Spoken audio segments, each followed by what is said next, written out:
December 27th, 1942. Port Moresby, New Guinea. The lightning strikes. The morning sun cast long shadows across the steel matting of Laloki airfield as ground crews pulled camouflage netting from twin-boomed silhouettes. 12 Lockheed P-38 Lightnings of the 39th Fighter Squadron, 35th Fighter Group, sat fueled and armed, their distinctive twin tails gleaming in the tropical dawn. Intelligence report from coast watchers, major Japanese air raid developing, multiple formations approaching Buna, estimated 40 aircraft, fighter escort confirmed. Time to intercept, 30 minutes. Captain Thomas Lynch checked his instruments and signalled his flight. Among his pilots was Second Lieutenant Richard Bong, temporarily attached from the 49th Fighter Group's 9th Squadron, still waiting for their own P-38s to arrive. What none of them knew was that this morning would mark the beginning of a fundamental shift in Pacific air combat. The Japanese pilots approaching Buna had encountered P-38s only briefly in previous weeks. Their intelligence reports remained uncertain about the strange twin-boomed fighters' capabilities. Within hours, that uncertainty would transform into shocked recognition. The Imperial Japanese Navy's elite fighter pilots had dominated Pacific skies for 13 months. The Mitsubishi A6M0's legendary maneuverability had become the nightmare of Allied pilots. Turn radius of 950 feet, climb rate to 6,000 feet in 7 minutes 27 seconds, maximum speed of 331 miles per hour. These statistics had translated into overwhelming victory in China and the early Pacific campaigns. American pilots in their Bell P-39 Airacobras and Curtiss P-40 Warhawks had learned through blood and loss that engaging a Zero in a turning fight meant almost certain death. But the P-38 Lightning represented a revolutionary philosophy of air combat. Twin Allison V-1710 engines, each producing 1,150 horsepower. Turbo superchargers maintaining power at altitudes where other fighters struggled for breath. Maximum speed of 414 miles per hour. Service ceiling of 44,000 feet. And concentrated in the nose, a devastating armament package. One 20mm Hispano cannon and 4.50 caliber Browning machine guns, all firing straight ahead without the convergence problems of wing-mounted weapons. Lieutenant Richard Bong had studied these specifications during his training at Hamilton Field, California. A farm boy from Poplar, Wisconsin, who'd learned to fly in the civilian pilot training program, Bong understood that the Lightning's advantage lay not in turning with Zeros, but in avoiding the turning fight altogether. Speed, altitude, firepower. Strike from above, dive through the enemy formation, climb back to altitude. These tactics demanded discipline, patience, and complete rejection of traditional dogfighting instincts. Aboard the approaching Japanese formation, veteran pilots from the Leh-based air groups flew their standard escort patterns. The mixed force of Mitsubishi A6M0s, Nakajima Ki 43 Oscars, and Aichi D-3A Val dive bombers represented the cream of Japanese naval aviation. These pilots had swept across the Pacific, from Pearl Harbor to the Dutch East Indies, rarely meeting serious opposition. American fighters typically struggled above 15,000 feet, and their inferior climb rates made them predictable targets. The morning's mission appeared routine: escort the dive bombers to Buna, suppress any Allied fighter opposition, return to base. Japanese pilots had noticed the occasional twin-boomed aircraft in recent weeks, but hadn't yet grasped their significance. Some thought they were reconnaissance planes or light bombers.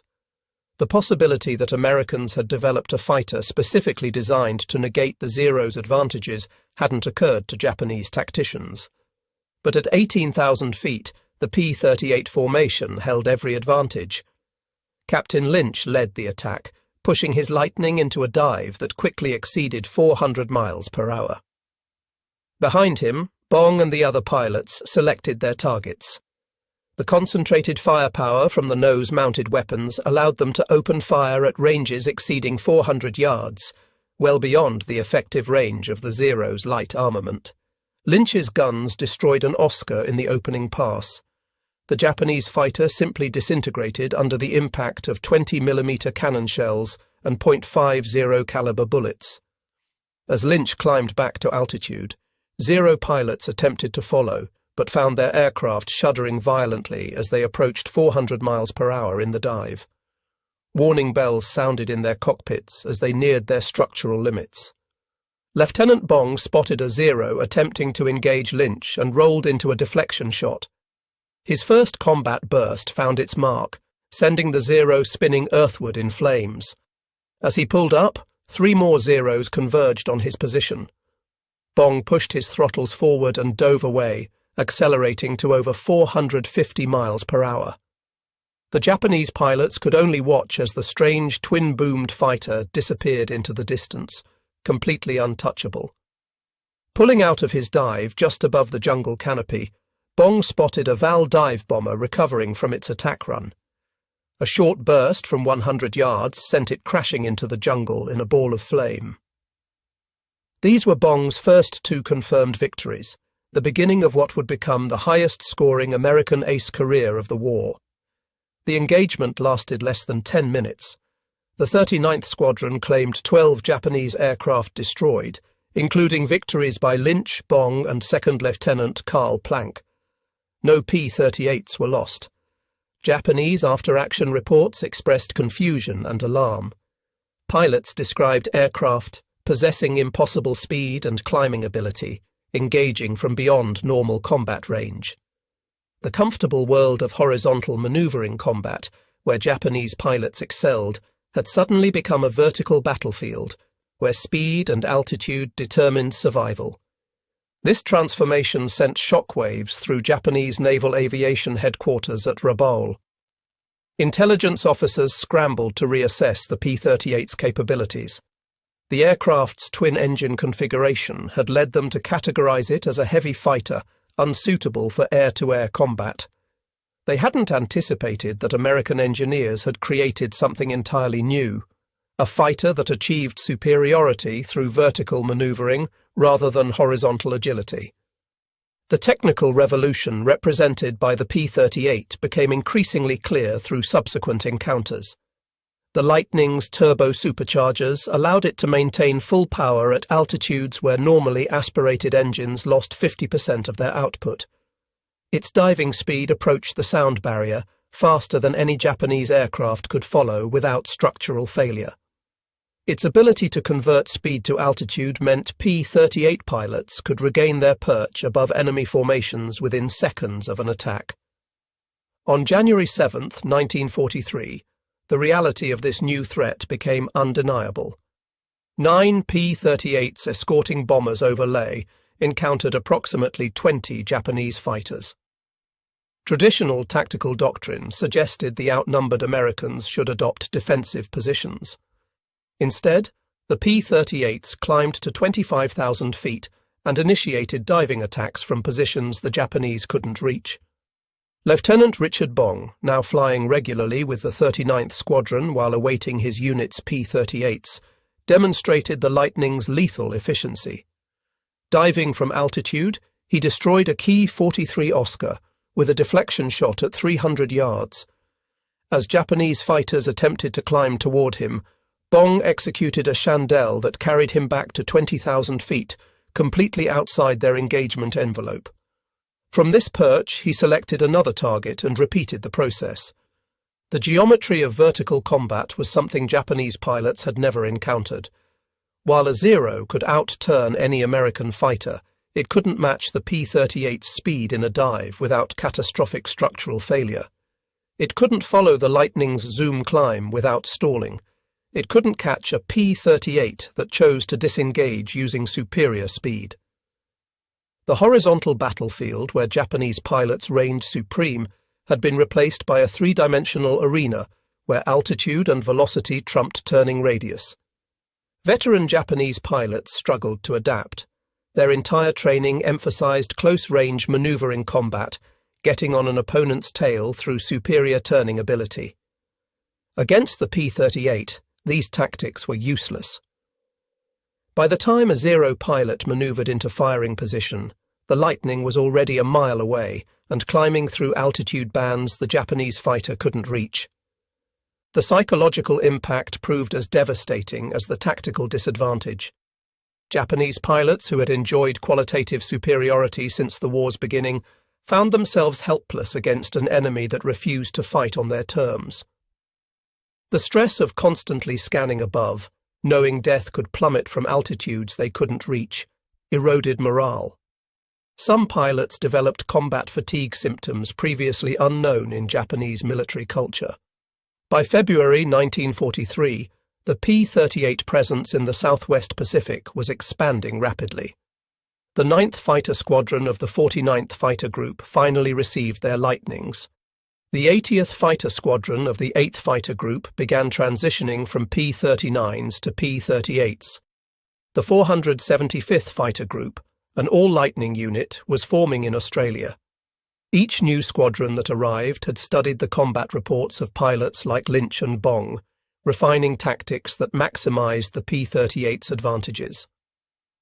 The training programs instituted by squadron commanders emphasised altitude discipline above all else. Altitude is life insurance, became the mantra. Speed is life. Pilots learned to resist the instinct to turn with enemy fighters, instead maintaining high velocity and using vertical manoeuvres. The high-speed yo-yo allowed a P-38 to convert excess speed into altitude while reversing direction. The barrel roll attack used the Lightning's roll rate to maintain guns on target while preserving momentum. Japanese attempts to counter these tactics proved largely ineffective. The Kawasaki Ki-61 Tony, with its liquid-cooled engine and heavier armament, was designed specifically to engage high-altitude American bombers. But even the Tony couldn't match the P-38's performance above 20,000 feet. The Nakajima Ki-44 Shoki emphasized speed and climb rate over maneuverability, but still fell short of the Lightning's capabilities. Intelligence reports from Japanese units revealed growing desperation. Pilots were instructed to avoid combat with P-38s unless possessing overwhelming numerical superiority and advantageous position. Even then, engagement was discouraged above 15,000 feet, where the Lightning's performance advantage became insurmountable. Some units attempted to lure P-38s into low-altitude turning fights, but American pilots had learned to maintain discipline and refuse engagement on unfavorable terms. The industrial dynamics compounded Japan's tactical disadvantage. Lockheed's production line in Burbank, California, was achieving remarkable efficiency. By March 1943, the factory was producing 10 P-38s per day. Each aircraft required approximately 37,000 man-hours to construct, but American industrial capacity made this investment sustainable.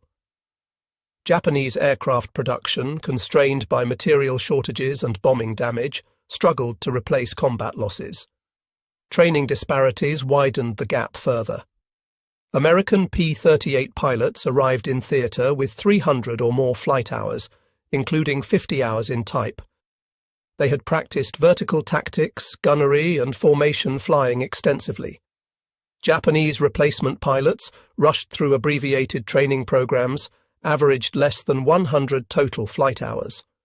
Many had never flown above 20,000 feet before encountering P-38s in combat. The Battle of the Bismarck Sea in March 1943 demonstrated the P-38's strategic impact.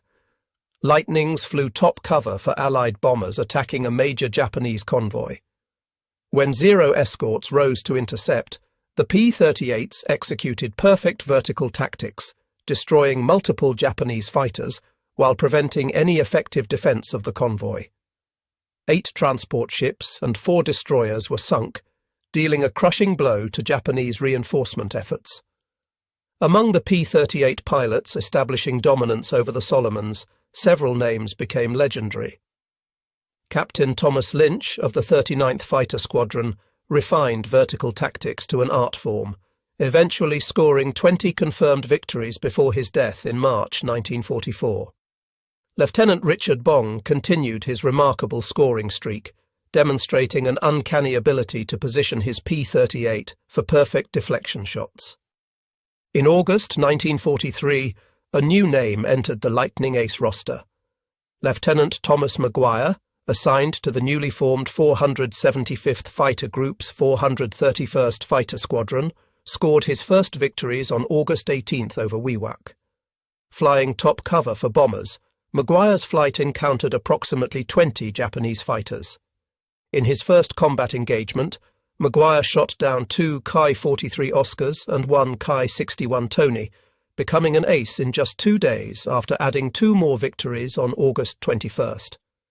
McGuire's combat philosophy emphasized aggressive vertical tactics and precise gunnery. He would eventually write a manual titled Combat Tactics in the Southwest Pacific Area that became required reading throughout the 5th Air Force.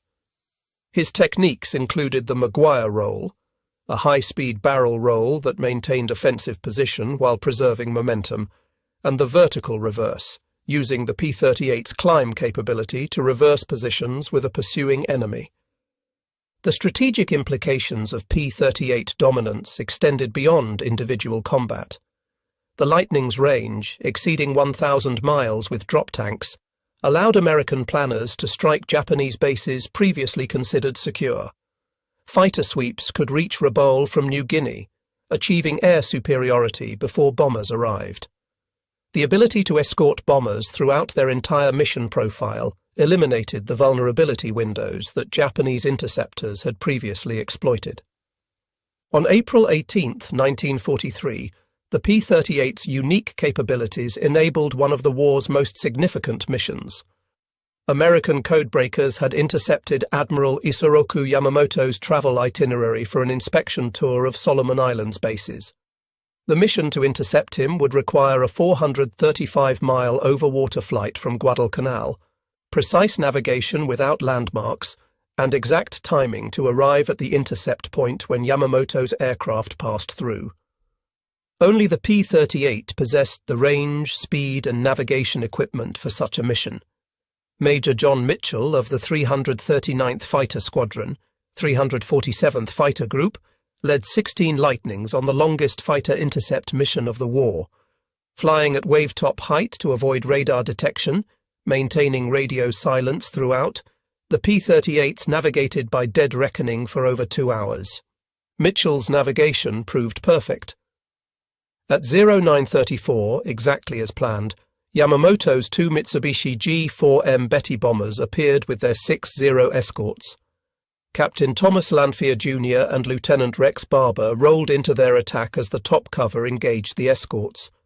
Barber's concentrated fire sent the Admiral's bomber crashing into the jungle, killing Japan's most brilliant naval strategist and dealing a devastating blow to Japanese morale. The psychological impact rippled through Japanese military leadership. If American fighters could reach out across hundreds of miles of ocean with such precision, no one was safe. The myth of Japanese invincibility, already damaged by Midway and Guadalcanal, suffered another crushing blow. The P-38 had demonstrated not just tactical superiority, but strategic reach that Japanese planners hadn't anticipated. Following Yamamoto's death, Japanese fighter tactics underwent desperate revision. Pilots were instructed to attack P-38s only when possessing altitude advantage, numerical superiority of at least 3-1, and surprise. Even then, engagement was to be brief, with immediate disengagement if the initial attack failed. These defensive tactics represented complete reversal from the aggressive spirit that had characterized Japanese fighter doctrine. The introduction of new Japanese aircraft failed to restore balance. The Kawasaki Ki-84 Frank, appearing in late 1943, could match the P-38's speed at medium altitudes, but still couldn't compete above 25,000 feet. The Mitsubishi J-2M Raiden emphasized climb rate and high-altitude performance, but sacrificed range and maneuverability. Neither aircraft appeared in sufficient numbers to challenge American air superiority. By November 1943, the transformation was complete. Japanese daylight operations over the Solomons had virtually ceased. Naval vessels moved only under cover of darkness.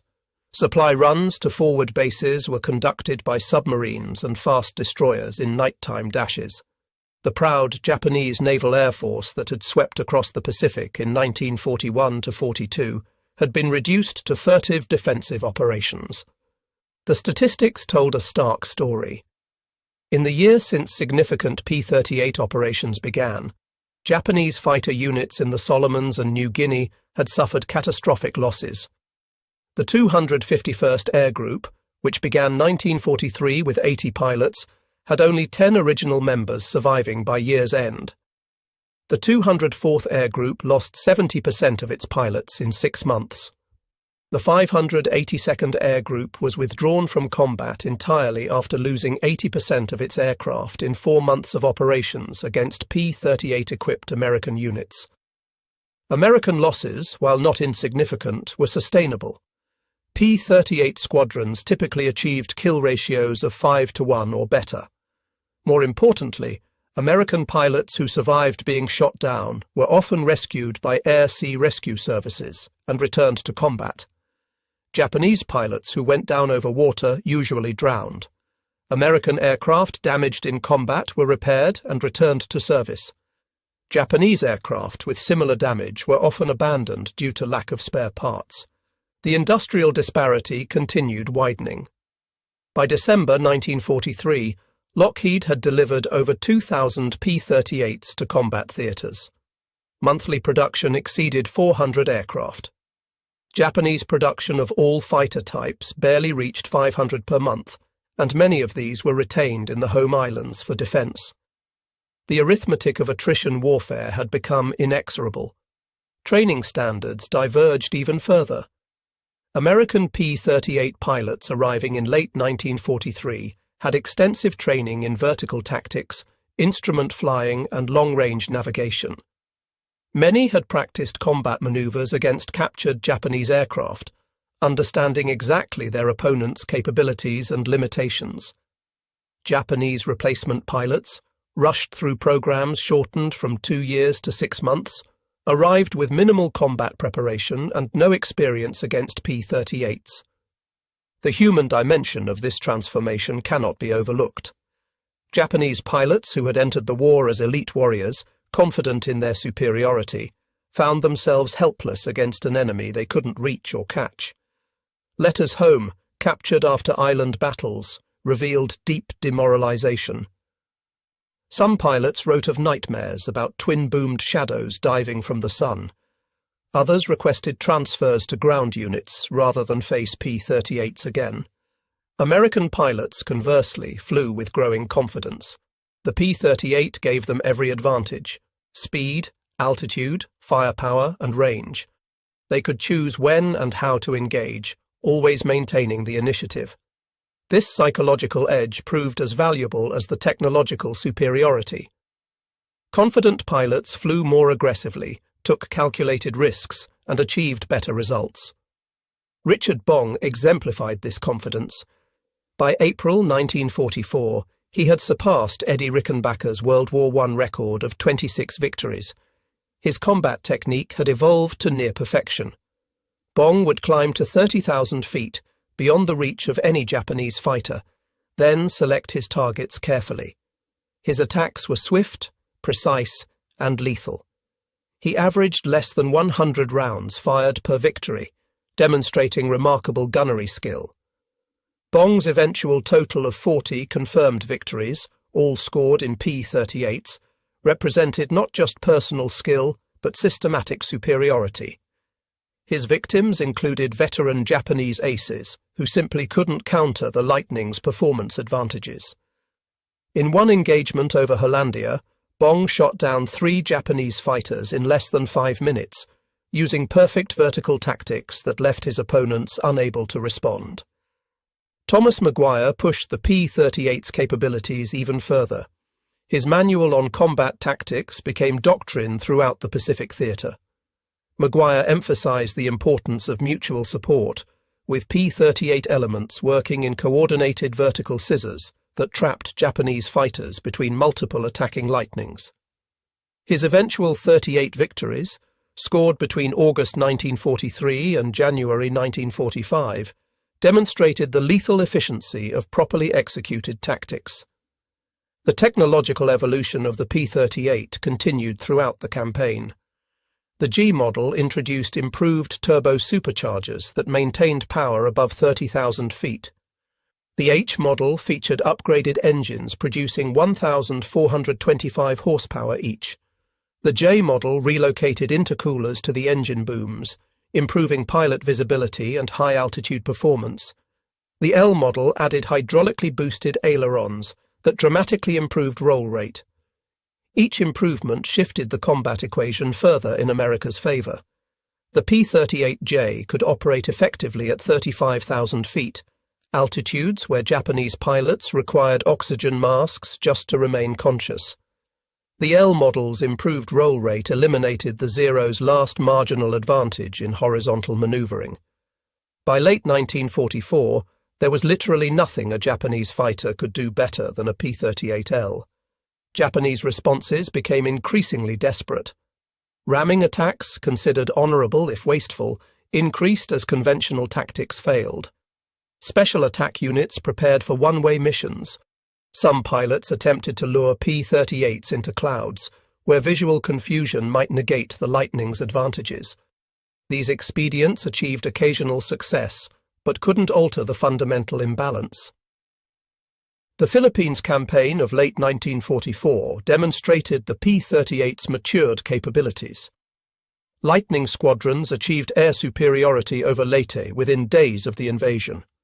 Japanese attempts to reinforce by air resulted in catastrophic losses. In one engagement on November 2, 1944, P-38s of the 49th Fighter Group destroyed 26 Japanese aircraft without loss. Such one-sided victories had become routine.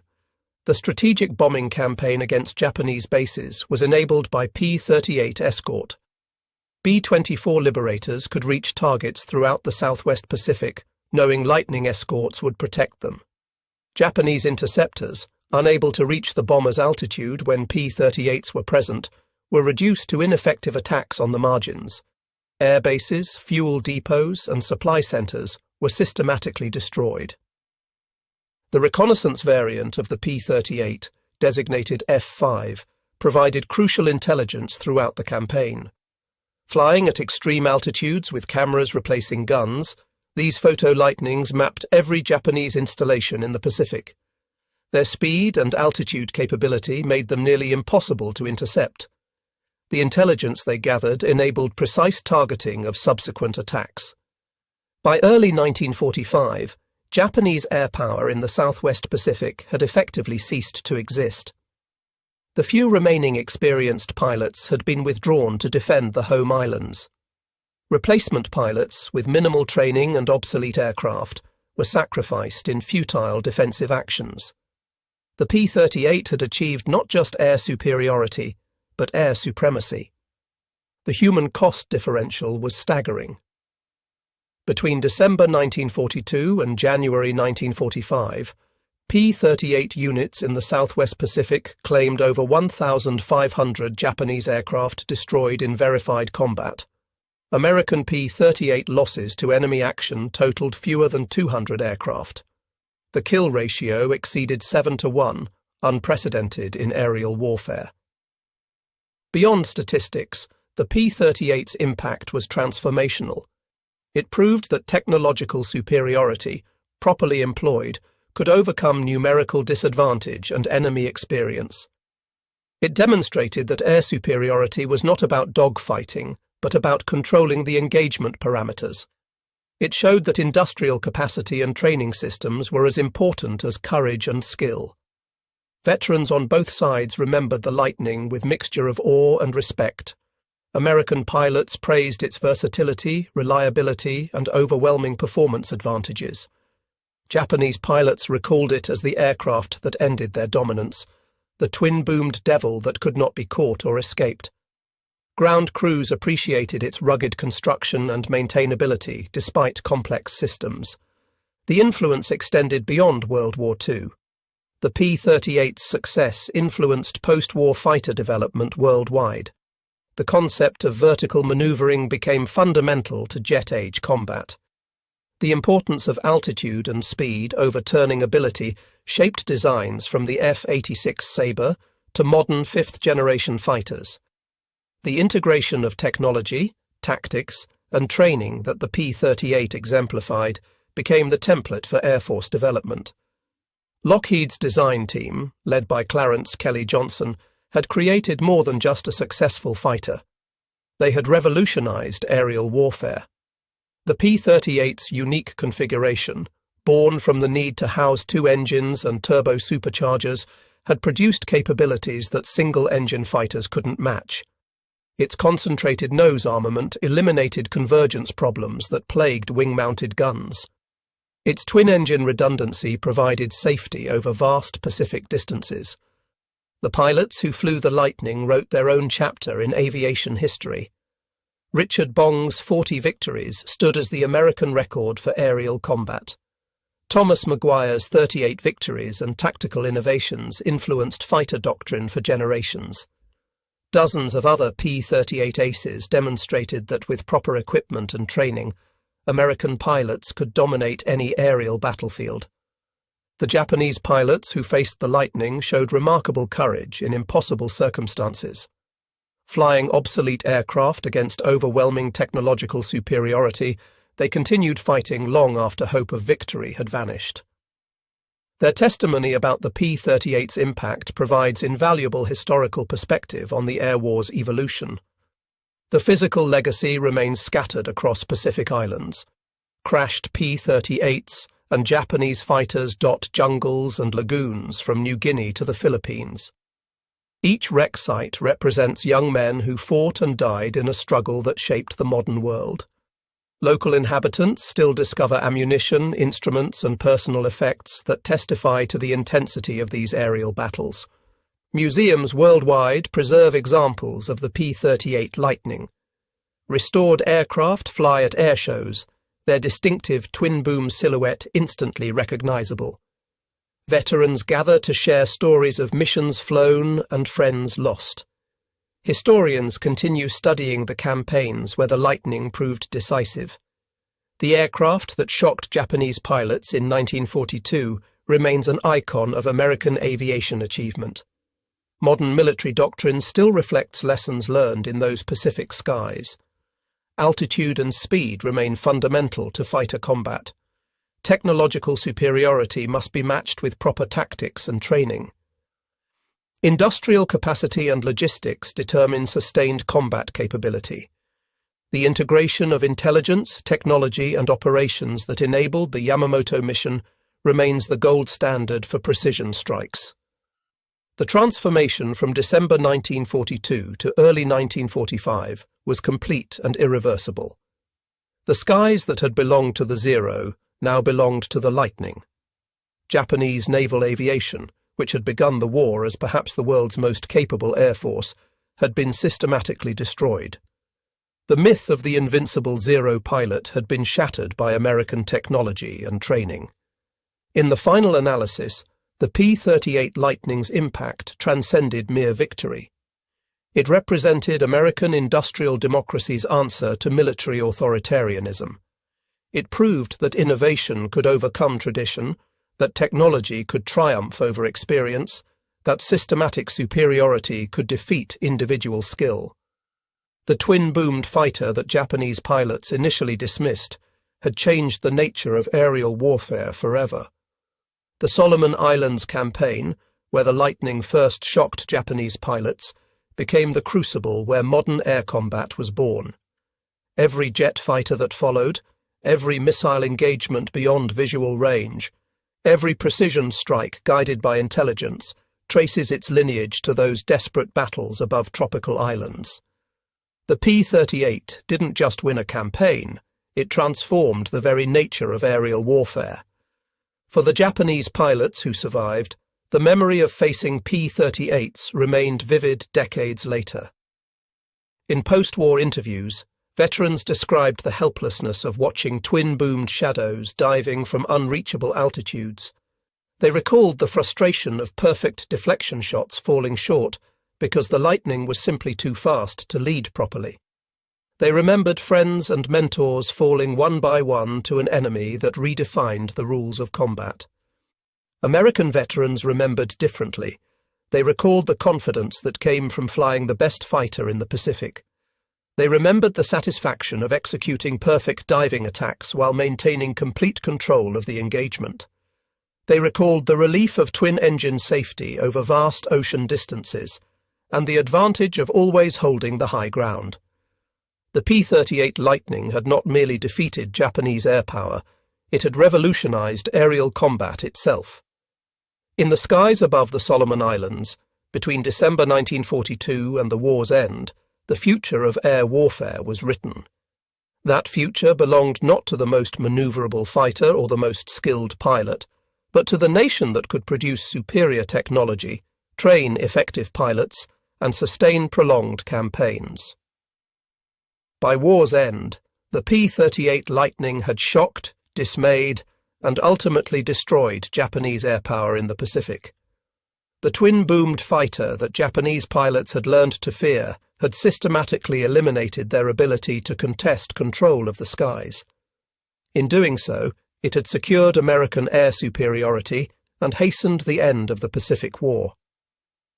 The revolution it began in those desperate battles continues to influence aerial warfare today, a lasting testament to American innovation and the courage of the pilots who flew the Lightning into history.